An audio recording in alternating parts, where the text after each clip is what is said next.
Sometimes the smallest inheritance is not a gift at all, but a test to see who still has the humility to bend down and pick it up.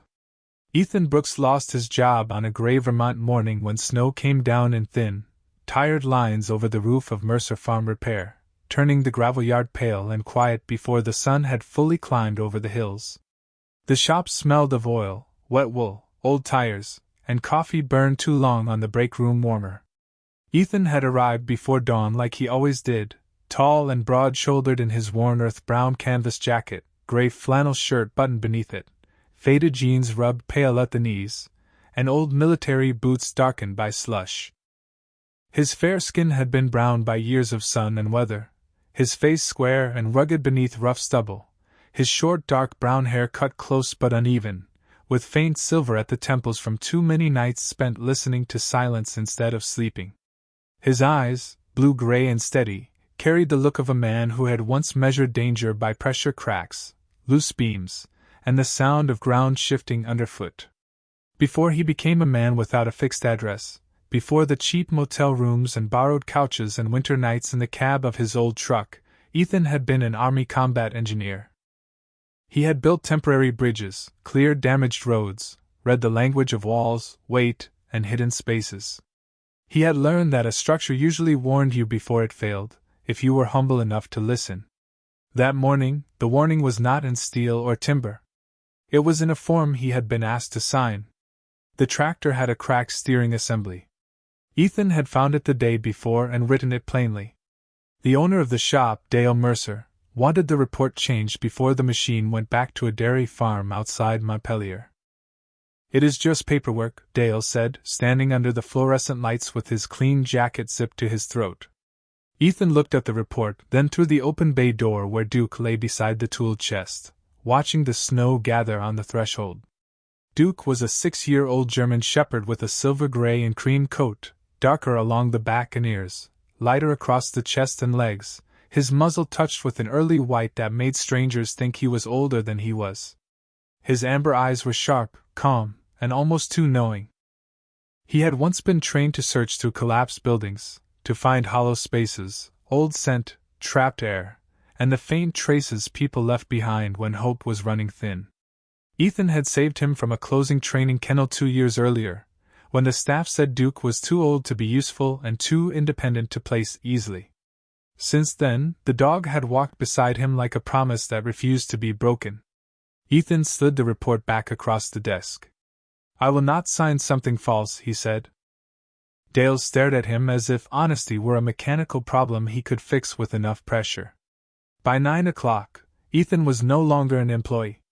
By 9:15, his tools had been placed in a cardboard box near the bay door. No shouting followed him. No dramatic farewell. Just the low hum of heaters, the whisper of snow, and the embarrassed silence of men who knew he had done the right thing but had families, mortgages, and reasons to keep looking down. Ethan lifted the box, clipped Duke's leash to his collar, and stepped out into the cold. The old truck started on the third try, coughing white exhaust into the morning. Ethan sat behind the wheel for a while without moving, one hand resting on Duke's neck, feeling the steady warmth beneath the fur. He had $43 in his wallet, half a tank of gas, and nowhere guaranteed to sleep by the end of the week. Then he noticed the envelope tucked under the windshield wiper. Cream-colored, thick paper, his name written carefully across the front. It was from the office of Harold Jennings, attorney at law. Margaret Whitmore had passed away. Ethan read the line twice. Margaret Whitmore, the widow from Ashbourne Hill, the woman he and Duke had helped during that hard blizzard last February when her car slid into a snowbank and the cold came down fast over the back road. He had carried her groceries to the porch, repaired her generator, and stayed long enough to make sure the heat returned. She had offered money. Ethan had refused. She had looked at Duke then and said, "Some souls know the road home before people do." That afternoon, Ethan walked into the attorney's office with snow drying on his jacket and Duke at his side. The waiting room smelled of leather chairs, pine cleaner, and old money. Margaret's relatives filled the space in dark coats and polished shoes, speaking softly until Ethan entered. Their eyes moved over his worn jacket, his faded jeans, his boots, the dog, and the cardboard box of tools still sitting in the truck outside. Harold Jennings read the will in a careful voice. Houses, accounts, silver, paintings, and land passed from one branch of the family to another. Then he paused, adjusted his glasses, and looked at Ethan. To Ethan Brooks, she leaves $1. For a second, the room held still. Then a laugh slipped from someone near the window. Another followed. A younger man in a wool overcoat smiled and said, "Even charity has a sense of humor." Ethan did not answer. He only bent down and picked up the old $1 bill after it slid from the envelope onto the floor. Duke stepped forward, lowered his nose to the bill, and went completely still. His ears rose. His amber eyes narrowed with focus. Ethan knew that look. The world had just hidden a door inside an insult. The laughter in Harold Jennings's office did not last long, but it stayed in the air longer than laughter should, thin and polished and cold as the glass paperweight on the attorney's desk. Ethan Brooks remained bent for one quiet second, his fingers closed around the old $1 bill, his worn earth-brown canvas jacket creasing at the shoulders, the cuff of his gray flannel showing beneath the sleeve. Snowmelt darkened the leather of his old military boots, and a faint line of slush had dried along the hem of his faded jeans. He could feel every eye in the room measuring him, not as a man, not as a veteran, not as someone who had once stood in bad weather to make sure an old woman's generator came back to life, but as a punchline Margaret Whitmore had left behind for their amusement. Ethan straightened slowly. His square, sun-browned face did not change. Rough stubble shadowed his jaw, and his short dark brown hair, touched with silver at the temples, caught the gray window light.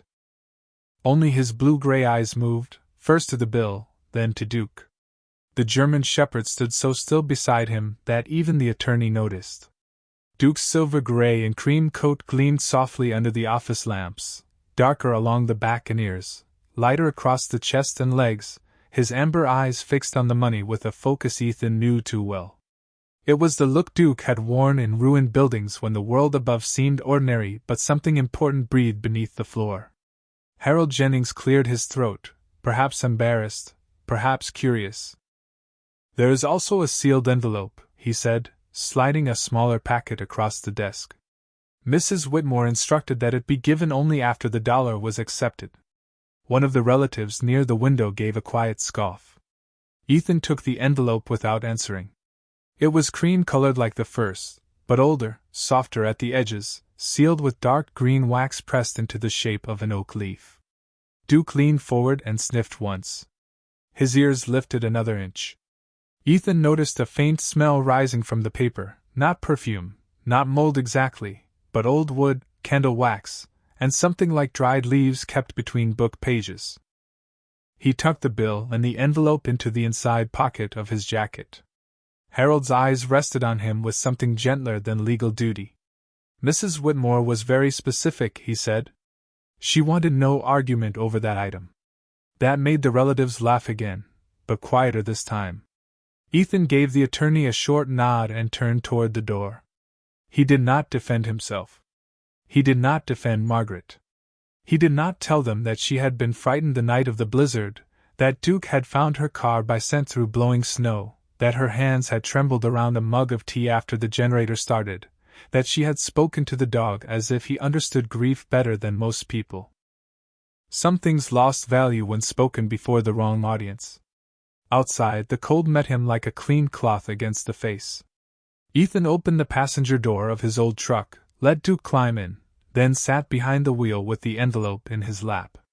The truck smelled of canvas, tools, dog fur, and the coffee he had spilled 3 days before. Snow tapped lightly on the windshield. For a while, he only held the $1. It was older than the bills in his wallet, soft from handling, one corner creased, the ink slightly faded. A man who had just lost his job should have been thinking about gas, food, and a place to park without being told to move along. Instead, Ethan found himself turning the bill under the weak cabin light, because Duke had placed one paw gently over his wrist and would not let him put it away. "All right," Ethan murmured. "I am looking." He angled the bill toward the light. At first there was nothing but the familiar green seal, the portrait, the fine lines of paper money. Then, near the lower edge on the back, where age and shadow nearly swallowed it, he saw a mark so faint he almost missed it. Not printed. Drawn. A tiny key in brownish ink, followed by words smaller than a child's handwriting. Look where the oak refuses to die. Ethan held the bill closer. The words remained, delicate and deliberate. Duke gave one quiet breath through his nose, as if satisfied. Ethan opened the sealed envelope with care. Inside was a thin piece of stationery folded around a scrap of old map. Margaret's handwriting crossed the page in blue ink, shaky but elegant. Pride sees $1. Loyalty follows the dog. The sentence struck him harder than the laughter had. He looked at Duke, who was already staring through the windshield toward the western hills beyond town. Ethan unfolded the map scrap. It showed roads that did not match the modern county map shoved above his visor. There was a lane named Ashbourne Road, a pond drawn in a neat oval, a stone wall, and a wooded area marked with a single oak symbol. Beneath it, Margaret had written, "Do not trust the front gate." It was the kind of sentence that turned a simple errand into a threshold. Ethan sat back, listening to the heater rattle, the snow ticking on glass, the low steady breathing of the dog beside him. He thought of Margaret's relatives upstairs, already dividing rooms, furniture, silver, and stories that did not belong to them. He thought of Dale Mercer saying a man could be too principled to survive. He thought of that $1 bill lying on the carpet, and the choice he had made to bend down without anger. Maybe Margaret had known they would laugh. Maybe she had counted on it. Ethan started the truck. The engine coughed, caught, and settled into a rough idle. Duke turned once in the seat, then faced west again, ears forward, amber eyes bright against the snowy gray afternoon. Ethan pulled away from the curb with the old bill in his jacket, the map on the dashboard, and the strange feeling that the smallest thing he owned had just become the most important.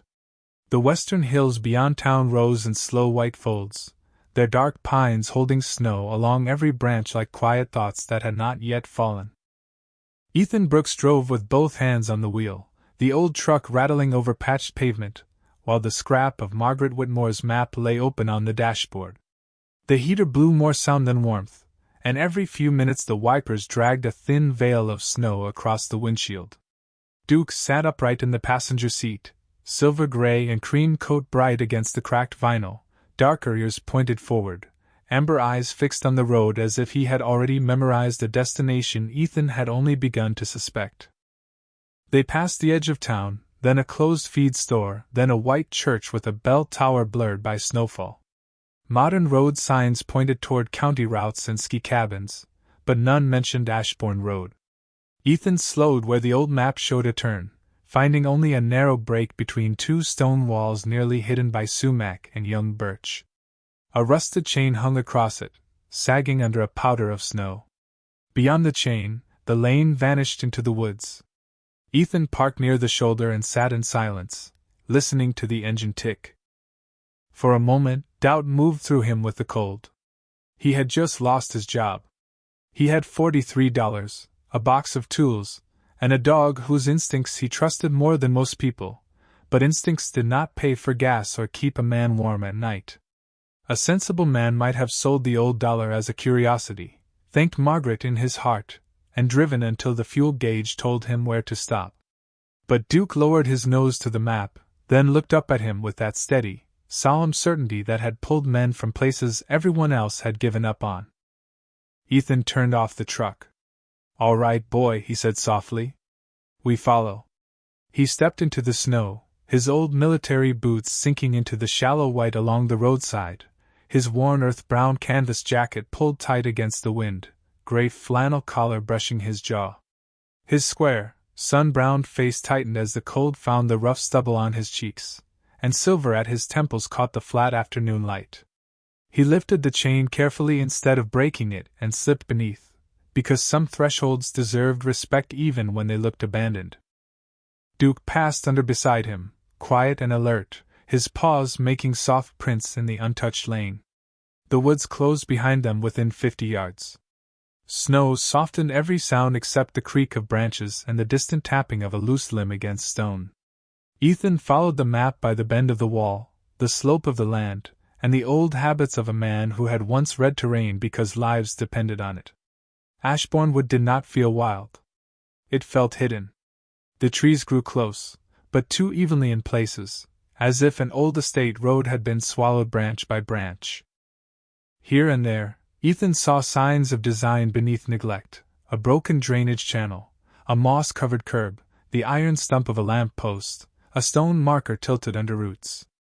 Duke moved ahead, then stopped near a great oak that stood where the lane seemed to end. It was enormous, wider than any tree around it, its bark dark with age, its limbs reaching over the wall like the arms of something that had refused to kneel. Every tree nearby had surrendered its leaves to winter, but this oak still held a few dry brown leaves trembling at the highest branches. Ethan stopped breathing for a second. Look where the oak refuses to die. Duke stepped to the base of the tree and sniffed along the roots, slow and exact. Then he scraped lightly at the snow with one paw. Not digging wildly. Marking. Ethan crouched beside him, knees creaking, and brushed away the white layer. Beneath it lay dead leaves, then frozen soil, then something that did not belong to the forest, the corner of a small stone box tucked between two roots. Ethan worked it free with his fingers and the flat edge of a screwdriver from his pocket. The box was no larger than a loaf of bread, sealed by a simple metal latch shaped like an oak leaf. His pulse moved once, heavy and deep. He lifted the latch. Inside, wrapped in oilcloth, lay a long tarnished key and a folded drawing on thick paper. Duke leaned close, nose twitching, then looked toward the stone wall a few yards away. Ethan opened the drawing. It showed the same oak, the wall behind it, and a narrow mark labeled Servants' Way.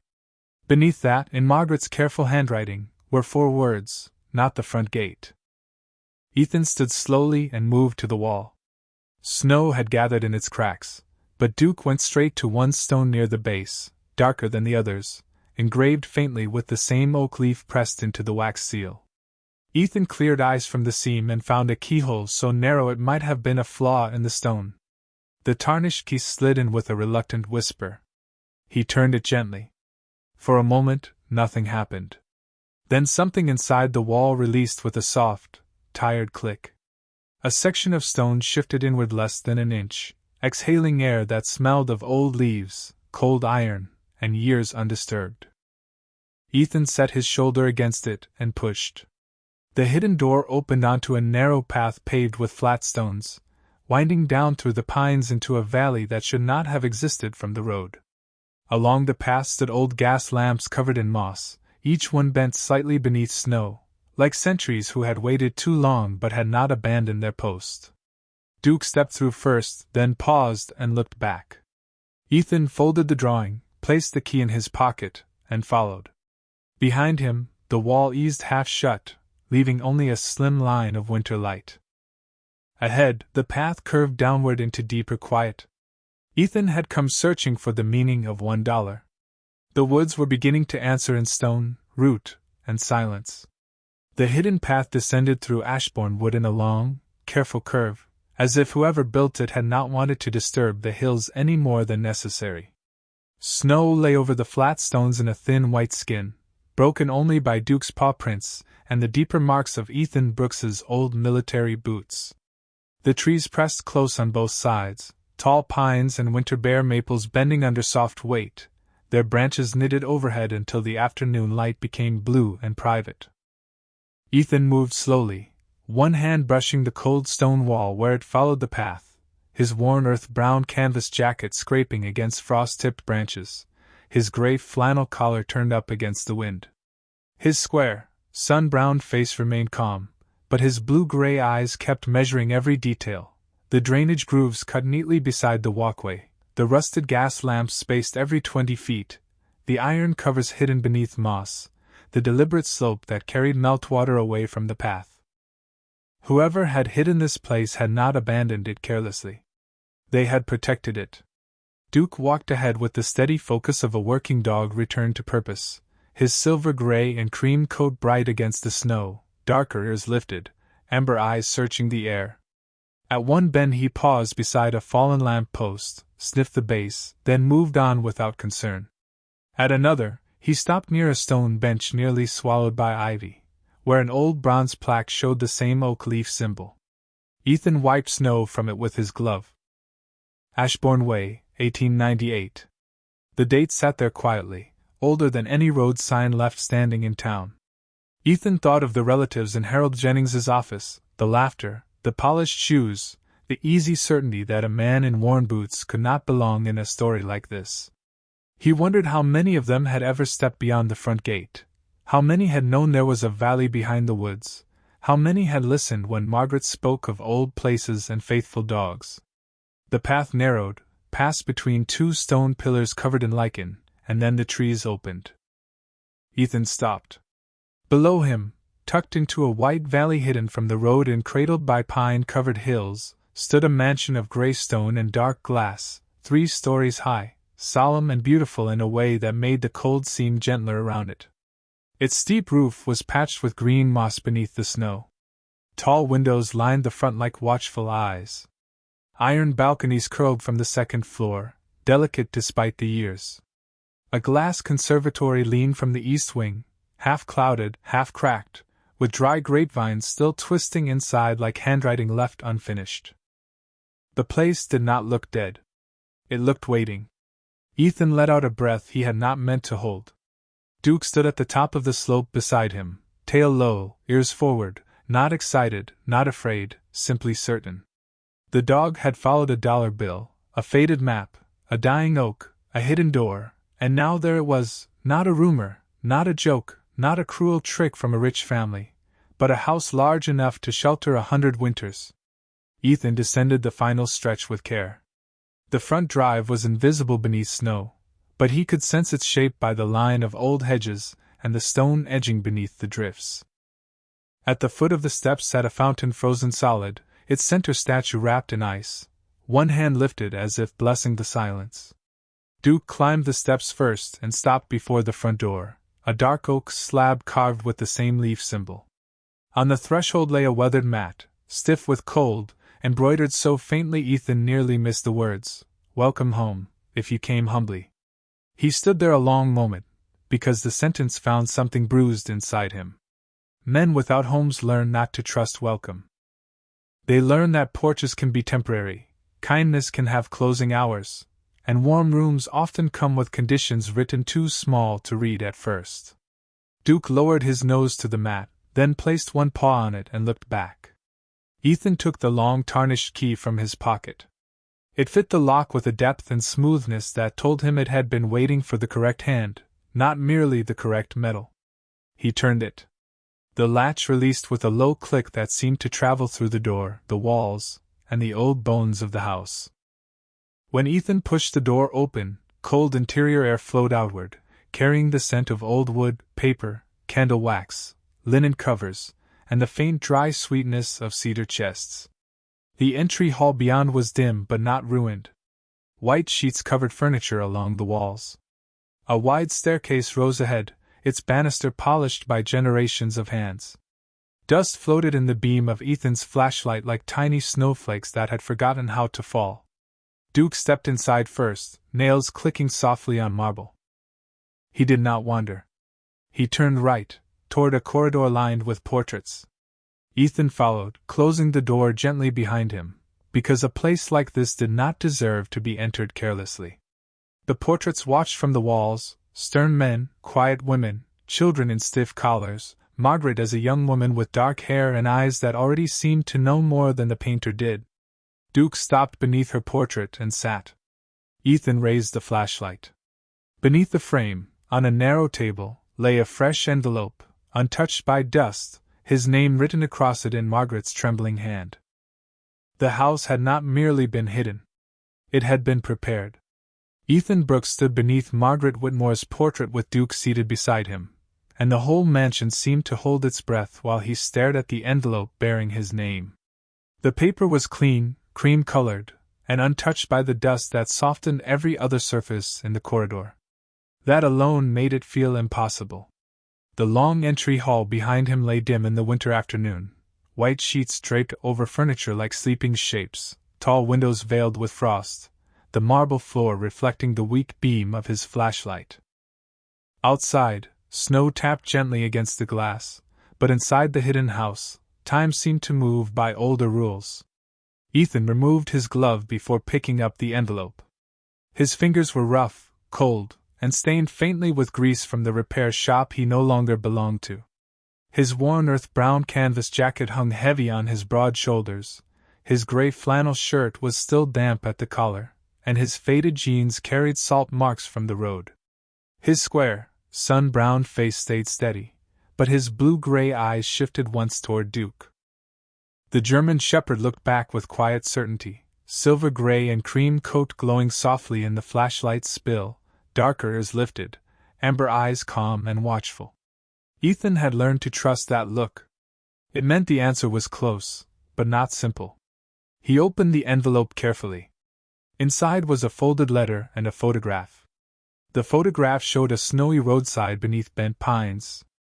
Ethan recognized it at once. Last February, the night of the blizzard, Margaret wrapped in a wool coat on her porch after he had pulled her car free, carried her groceries inside, and repaired the dead generator in the shed. In the picture, Ethan stood half turned away from the camera, already trying to leave before she could thank him too much. Duke stood between Margaret and the storm, broad and steady, his body angled as if shielding her from the wind. Ethan stared at the image, unsettled by the fact that someone had captured a moment he had never considered important. To him, it had been what a person did when another person needed help. To Margaret, perhaps, it had been something else. He unfolded the letter. "My dear Mr. Brooks," it began, "if you are reading this inside Ashbourne House, then you did not throw away the dollar, did not sell the clue, did not force the gate, and did not stop trusting your dog when pride had every chance to lead you elsewhere." Ethan lowered himself onto the edge of a covered bench. The sheet beneath him stirred, releasing the scent of linen and cedar. He read on. Margaret wrote that wealth had made her family loud, but not wise.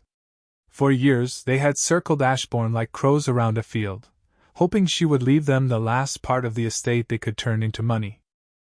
They knew about the public house in town, the accounts, the paintings, the silver. They did not know about the hidden valley. They had never been patient enough to find it.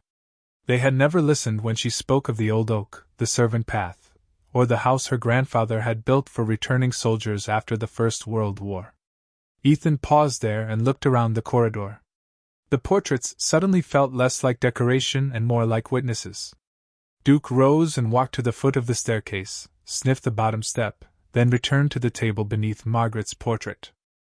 He nudged the second item Ethan had not yet noticed, a small brass tag shaped like an oak leaf, attached to a narrow key. Ethan picked it up. The tag was engraved with two words, "Reading Room." Duke turned and walked down the portrait corridor without waiting. Ethan folded the letter, placed it inside his jacket with the dollar bill, and followed.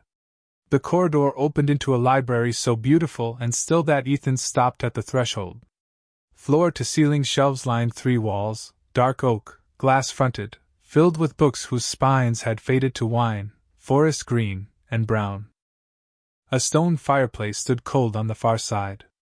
Two leather chairs faced it beneath sheets that had yellowed at the edges. The air smelled of paper, wax, old smoke, and winter trapped behind thick glass. Duke crossed the room directly, paused silent on the rug, and stopped before a narrow door near the fireplace. Ethan used the reading room key. The door opened into a smaller chamber where dust lay thinner, as if someone had come here more recently than the rest of the mansion. On a writing desk sat another envelope, a ledger, and a silver frame holding a photograph of young men in old uniforms standing on the front steps of Ashbourne House. Some smiled. Some looked too tired to know how. Margaret's letter continued in his mind before he read the next page. This house was never meant to be a trophy. It was meant to be a harbor. Ethan opened the ledger and found names, dates, rooms assigned, meals served, jobs arranged, dogs boarded in the carriage house, medical bills quietly paid. Decades of men had passed through Ashbourne when they had nowhere else to go, and the Whitmore family had buried that kindness under shame when generosity became less fashionable than profit. Duke placed his chin gently on Ethan's knee. Ethan looked down at him and felt the day's humiliation loosen its grip. The dollar had not been a joke. It had been a question. Would a man who had nothing still honor something small? Would he follow loyalty instead of wounded pride? Ethan rested one hand on Duke's neck, feeling the warm, steady life beneath the fur. Outside the library windows, snow kept falling over the hidden valley, covering every track but theirs. Ethan remained in the small reading room long after the first discovery, with Duke beside his knee and the ledger open under the narrow pool of flashlight glow. The names inside were not famous. They were not the kind of names carved into marble or printed in newspapers. They were ordinary American names written in careful ink, men who had returned from distant places carrying silence in their shoulders, women who had lost husbands and still needed wood stacked before winter, working dogs retired with stiff joints and loyal eyes, children listed beside room numbers because some families had arrived with nowhere else to go. Ashbourne House had fed them, warmed them, found work for them, paid doctors quietly, repaired boots, mended coats, and sent people back into the world with enough dignity to stand again. Ethan turned the pages slowly, his rough fingers gentle on the paper. His worn earth-brown canvas jacket creaked softly when he leaned forward, gray flannel brushing the desk edge, faded jeans marked with dried snow at the knees, old military boots planted on the faded rug. His square, sun-browned face had settled into something deeper than surprise. The rough stubble on his jaw caught the light, and the silver at his temples made him look, for a moment, like a man listening to someone speak from across a great distance. Duke lifted his head suddenly. The German shepherd's darker ears angled toward the shelves behind the fireplace wall. His amber eyes narrowed, not in fear but in work. Ethan closed the ledger halfway. "What do you hear, boy?" Duke stood and crossed to the far bookcase, sniffing along the lower shelves, past leather-bound volumes of poetry, old farm accounts, and a row of war histories with cracked spines. He stopped before a narrow section that looked no different from the rest except for one thing: no dust had gathered on the floor beneath it. Ethan crouched and brushed his hand along the baseboard. There was a faint draft there, cool and dry, carrying the scent of sealed paper and old iron. Duke touched his nose to a book with a small oak leaf stamped in gold on its spine. Ethan pulled it carefully. Somewhere behind the shelves, a latch answered with a quiet click. The bookcase moved inward less than an inch, then stopped, as if waiting to see whether the person opening it would force or understand. Ethan smiled faintly for the first time that day. Margaret had built patience into every door. He set his shoulder against the shelf and pushed gently. The hidden panel swung open to reveal a narrow archive room beyond, no larger than a walk-in pantry, lined with metal cabinets and wooden map drawers. The air inside was cold, clean, and still. Ethan stepped in after Duke and found labels written in Margaret's hand: deeds, trust instruments, veteran housing fund, canine care endowment, Ashbourne House original charter, final will. The final words held him where he stood. He opened the drawer marked final will and found a sealed packet bearing Harold Jennings's legal stamp, Margaret's signature, and a second line written beneath it: to be valid only if the recipient of the dollar finds Ashbourne House without damaging the gate, abandoning the dog, or surrendering the clue to greed. Ethan let the paper rest in his hands. He had been tested, yes, but not like a man being mocked. He had been measured the way a bridge is measured before anyone trusts weight to it. Margaret had not wanted cleverness. She had wanted humility. She had wanted someone who would bend for $1, wait for a dog, turn a key gently, and enter a hidden place without claiming it too soon. Duke moved to a lower cabinet and pawed once at the handle. Ethan opened it and found a stack of account statements, old at first, then newer, continuing year after year. The Ashbourne Trust had not died. It had been maintained quietly through banks, land leases, timber protections, and investments Margaret had guarded under names her relatives did not recognize. Ethan understood only part of the numbers, but enough to sit back on his heels. The trust was not small. It was not merely enough to repair a roof or pay a tax bill. It was enough to reopen the house, staff it, heat it, insure it, and serve the purpose written into its oldest bones. He found Margaret's final letter in the same drawer. Mr. Brooks, she had written, my family will see walls and acreage. They will see resale value. They will see what pride always sees. I saw you refuse payment for kindness in a storm.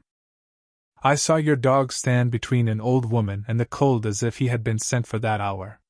If you are reading this, then you have found what they could not, because they never believed anything small could be sacred.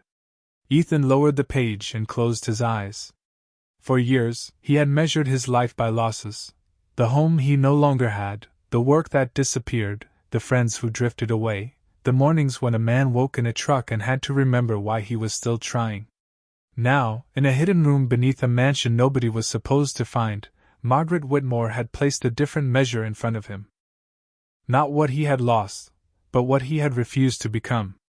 Duke stepped close and leaned against his shoulder.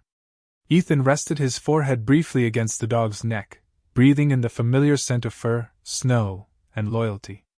Then he gathered the will, the trust papers, the deeds, and the final letter, placing each one carefully into his canvas satchel. He would return to Harold Jennings. He would face the relatives. He would let the law speak where laughter had spoken first. But before leaving, he walked back through the reading room and into the great hall. The winter light had dimmed, and the mansion stood quiet around him, not empty now, but awake. Ethan looked at the covered furniture, the staircase, the tall windows, the dust waiting to be lifted. Duke sat beside him at the foot of the stairs. This was not a prize. It was a duty with a roof. The walk back through Ashbourne felt different from the journey in. The same snow lay over the same flat stones, the same moss-covered gas lamps leaned beneath the same winter weight, and the same great oak stood at the wall with its stubborn brown leaves trembling against the gray sky. Yet Ethan Brooks no longer felt as though he was trespassing through a forgotten estate. He felt as though he was carrying a fragile flame through cold weather, something small enough to be lost if handled carelessly, and strong enough to change every room it touched. Duke walked beside him with steady purpose, silver gray and cream coat dusted with snow, darker ears turning at every woodland sound, amber eyes calm and bright beneath the fading afternoon. Ethan kept one hand on the canvas satchel where Margaret's final will, trust papers, deeds, and letter rested against his side. His worn earth-brown canvas jacket was damp at the shoulders, his gray flannel shirt smelled faintly of old paper and cedar, his faded jeans had picked up burrs from the hidden path, and his old military boots left deep prints in the white ground. His square, sun-browned face was tired, rough stubble darkening his jaw, short dark brown hair flecked with melting snow, silver at the temples catching the winter light whenever he passed beneath an opening in the trees. He paused at the hidden stone door and looked back once. Down in the valley, Ashbourne House stood between the pines, gray stone and tall windows quiet beneath the snow, not glittering, not proud, only patient. Ethan thought of the names in the ledger, the rooms assigned, the meals served, the dogs sheltered, the people who had found a bed there when the world had run out of space for them. Then he thought of the relatives in Harold Jennings's office, laughing at $1 they had never been humble enough to read. By the time Ethan returned to town, the courthouse clock was striking 4, and most of the afternoon traffic had slowed under the falling snow. Harold Jennings's office was still lit above the row of brick storefronts. Ethan climbed the stairs with Duke at his side and the satchel held close. The waiting room was nearly empty, except for Harold standing near the inner door with his coat half on, as if he had been about to leave. He stopped when he saw Ethan's face. There are moments when people do not need explanations to understand that something has crossed from rumor into consequence. Harold removed his glasses slowly. "You found something," he said. Ethan placed the satchel on the desk. "I found what Mrs. Whitmore wanted found." Harold sat down before opening the first document, and that small act told Ethan the attorney understood the weight of paper better than most men understood the weight of stone. One by one, he examined the will, the trust instruments, the property deeds, the original charter, the account statements, and Margaret's final letter. The room filled with the sounds of careful reading, paper sliding, breath pausing, an old chair creaking beneath a man who had just realized the case in front of him was larger than any inheritance dispute he expected to finish before dinner. Duke lay near the door, head on his paws, but his amber eyes remained open. When Harold reached the clause about the dollar, the hidden house, the undamaged gate, and the dog not being abandoned, he looked up. "She built a legal test into a moral one," he said softly. Ethan stood near the window, watching snow gather on the sill. "She knew who would fail it." Harold nodded, then read Margaret's letter again, slower the second time. "My family will see walls and acreage. They will see resale value. They will see what pride always sees." He lowered the page and looked at Ethan with something close to reverence. "Mr. Brooks, this appears valid? It will need formal filing, review, and likely a hearing, but the language is clear. The $1 was not the inheritance. It was the key to determining the guardian." Ethan felt no triumph. Only a deep weariness, and beneath it, a responsibility settling into place like a beam finding its load.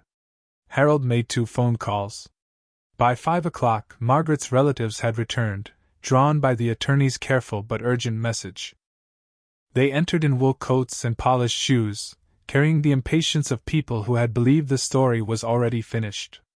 The younger man who had joked earlier looked at Ethan and smiled without warmth. "Come back to frame your dollar?" Ethan did not answer. Harold did. He stood behind his desk and read the relevant clauses aloud.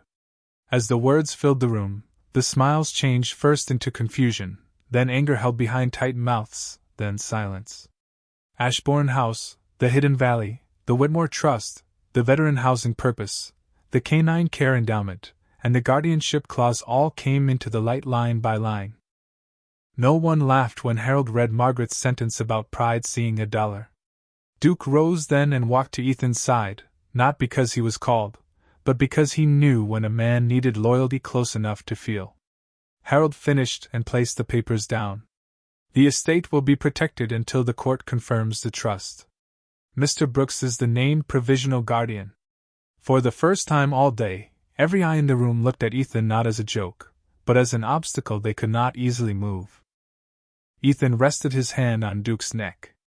"I do not want your silver, your paintings, or your family arguments," he said quietly. "I only intend to honor what she left the house for." Outside, the church bell rang 6 times through the snow. The sound was soft, ordinary, and somehow final. Ethan left the office with Duke beside him, and no room booked for the night, no paycheck coming, no guarantee that tomorrow would be gentle. But inside his jacket, the old $1 bill rested against Margaret's letter, and for the first time since morning, the small weight did not feel like humiliation. It felt like trust. That night, Ethan slept in his old truck behind the Methodist church because it was the one place in town where no one knocked on the window before morning. Snow gathered softly on the hood, on the windshield, on the cardboard box of tools in the bed, and over the tire tracks he had left near the alley. Duke slept across the passenger seat with his head near Ethan's knee, the German shepherd's silver-gray and cream coat rising and falling with slow breaths, darker ears twitching now and then at the wind. Ethan did not sleep deeply. Men who have spent too many nights without a true door learn to rest in layers, one part dreaming, one part listening.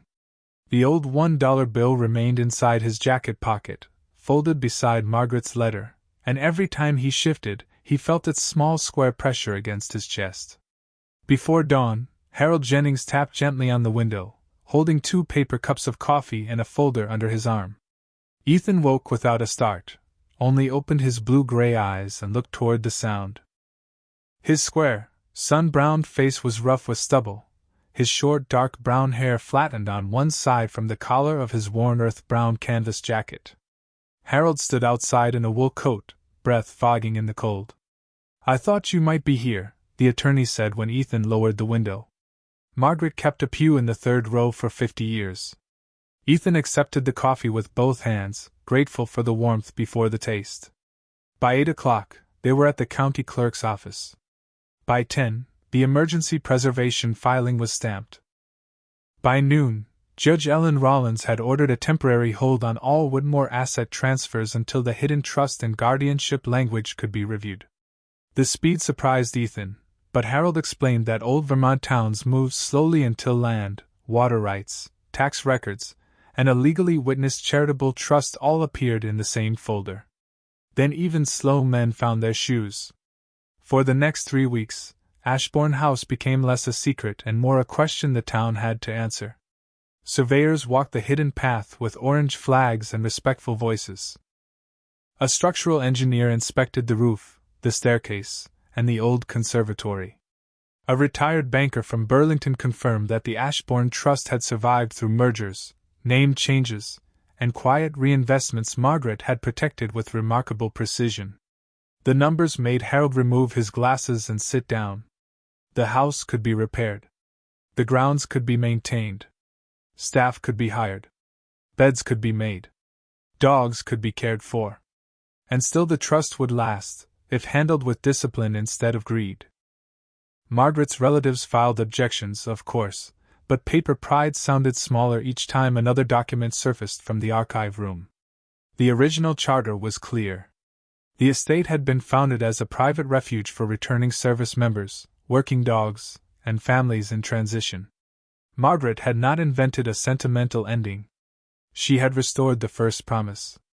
Ethan spent those weeks at Ashbourne with Duke, not in the master bedroom, not in any room that felt too grand for a man still learning how to stand inside welcome, but in a small caretaker's room near the kitchen. It had a narrow bed, a radiator that clanked at night, a window facing the frozen pond, and space on the floor for Duke's blanket. Each morning, Ethan rose before sunrise, pulled on his old military boots, and walked the halls with a notebook. He listed broken locks, cracked panes, leaky valves, loose railings, empty cupboards, rooms that needed heat, rooms that needed paint, rooms that needed only dust lifted and curtains opened. His body knew work better than uncertainty. His hands remembered how to make damaged things safe. Duke followed him from room to room, sometimes sniffing a threshold, sometimes lying in a patch of winter light, sometimes stopping before a closed door until Ethan understood there was another room waiting to be counted. Volunteers began arriving quietly. The waitress from the diner brought soup and bread. A retired electrician offered 2 afternoons a week. A local veterinarian inspected the carriage house and said it could become a warm kennel for older service dogs with sore hips and loyal hearts. Harold brought legal updates and left with sawdust on his coat. Even some men from Mercer Farm Repair came one Saturday with tool belts and lowered eyes. One of them handed Ethan a box of donated hardware and said, "You were right about that tractor." Ethan only nodded. Not every apology needed to be long to be real. On the day the court confirmed Ethan as guardian of the Whitmore Trust, snow stopped before noon and sunlight filled the great hall for the first time since he had found the envelope under Margaret's portrait. Harold read the order aloud near the staircase while Ethan stood with Duke at his side. The words were formal, careful, and necessary, but what Ethan heard beneath them was simpler: the house could live again. When Harold finished, Ethan walked to the front door and opened it wide. Cold air entered first, then light. Dust rose in the hall like 1,000 tiny prayers being released from the floorboards. Duke stepped onto the threshold and looked across the valley, ears forward, amber eyes bright. Ethan reached into his pocket and took out the old $1 bill. It looked almost absurd in his palm, soft, creased, and ordinary. Yet without it, the hidden path would have stayed hidden, the oak would have kept its secret, and Ashbourne House would have remained a promise locked away from the very people it was built to shelter. Ethan placed the bill carefully back beside Margaret's letter. He was still the same man who had slept in a truck behind a church. Still the same man who had lost a job for refusing a lie. But now the world had asked him to keep a door open, and for once, he had the key. On the morning Ashbourne House opened its doors again, the snow stopped before sunrise, leaving the valley hushed beneath a clean white blanket and a sky the color of pale blue glass. Ethan Brooks woke in the caretaker's room near the kitchen to the sound of Duke stretching on his blanket, nails clicking softly against the old wood floor. For a moment, Ethan did not move. He listened to the radiator ticking, the faint groan of pipes carrying heat through walls that had gone cold for too many winters, the distant murmur of volunteers downstairs, and the new sound he had not known how badly he needed, a house alive around him, not with noise, but with welcome. He sat up slowly, broad shoulders bending beneath the weight of a day that felt too large to rush. His worn earth-brown canvas jacket hung on the chair where he had left it, newly mended at both shoulders by the waitress from the diner, who said no guardian of a mansion should look like the mansion had been chewing on him. His gray flannel shirt was clean, his faded jeans still pale at the knees, and his old military boots waited by the door, polished not to shine, but to honor the work ahead. His square, sun-browned face looked back at him from the small mirror above the washstand, rough stubble along the jaw, short dark brown hair touched with silver at the temples, blue-gray eyes quieter than they had been the day he walked out of Mercer Farm Repair with no job and no plan. Duke stood beside him, the 6-year-old German shepherd's silver-gray and cream coat brushed until it caught the morning light, darker along the back and ears, lighter across the chest and legs, amber eyes bright with the solemn intelligence of a dog who had followed a hidden truth all the way home. Downstairs, Ashbourne House had changed without losing its soul. The sheets were gone from the furniture. The marble floor in the great hall had been cleaned, though a few age stains remained like honest wrinkles. A fire burned in the wide hearth, filling the air with the smell of oak smoke and coffee. The library doors stood open. The dining room table held bread, apples, soup, and stacks of clean mugs. The carriage house had been warmed for retired working dogs, with soft beds, water bowls, and ramps built by a retired carpenter whose hands still knew kindness. Near the front staircase, beneath Margaret Whitmore's portrait, Harold Jennings had hung a small frame. Inside it rested the old $1 bill, creased, faded, ordinary to anyone who did not know its journey. Beneath it, on a brass plate, were Margaret's words, "Pride sees $1. Loyalty follows the dog." Ethan stopped before it with Duke at his side. He remembered the laughter in the attorney's office, the cold carpet, the way the bill had slid to the floor, and the choice to bend down without letting bitterness bend him further. He had thought he was picking up humiliation. He had been picking up a key. By 9 o'clock, the first van came slowly up the hidden drive, tires crunching over fresh gravel. Ethan stepped onto the front porch as Harold opened the gate at the old stone wall. Duke sat at Ethan's left, ears lifted, calm and watchful.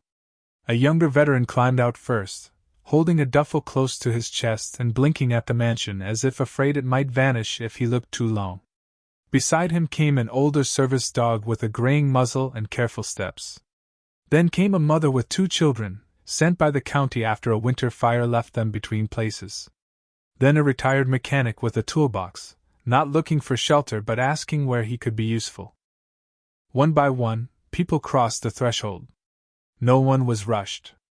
No one was measured by the state of their coat, the age of their boots, or the tremble in their voice when they asked where to put their things. Ethan greeted each person plainly, not as a savior, not as an owner, but as a man who knew what it meant to stand outside a warm room and wonder whether there was a place inside for him. Duke greeted the dogs first, nose to nose, quiet and dignified, then returned to Ethan's side as if to say the house was accepting them properly. Later that afternoon, when the kitchen had filled with low conversation and the first children had discovered the window seat overlooking the frozen pond, Ethan walked alone into the library.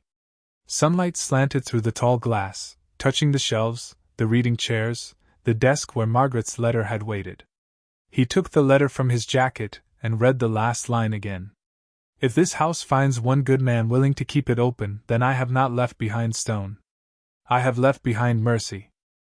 Ethan folded it carefully. Duke entered without sound and rested his head against Ethan's hand. For years, Ethan had believed home was something other people managed to keep, something with bills, keys, photographs, and a chair that remembered the shape of you. Now he understood that home could also be a duty accepted with humility, a door held open, a bowl of water placed where a tired dog could reach it, a bed made for someone who had forgotten what safety felt like. At sunset, the hidden valley turned gold. Smoke rose from the chimneys. Lamps glowed along Ashbourne Way for the first time in decades, each one restored, each one casting a small circle of light on the snow. Ethan stood on the porch with Duke beside him and watched the mansion breathe warmth into the winter air. He had not become rich in the way Margaret's relatives had imagined wealth. He had become trusted. And sometimes, for a man who has lost almost everything, trust is the miracle that gives all the rest a place to begin.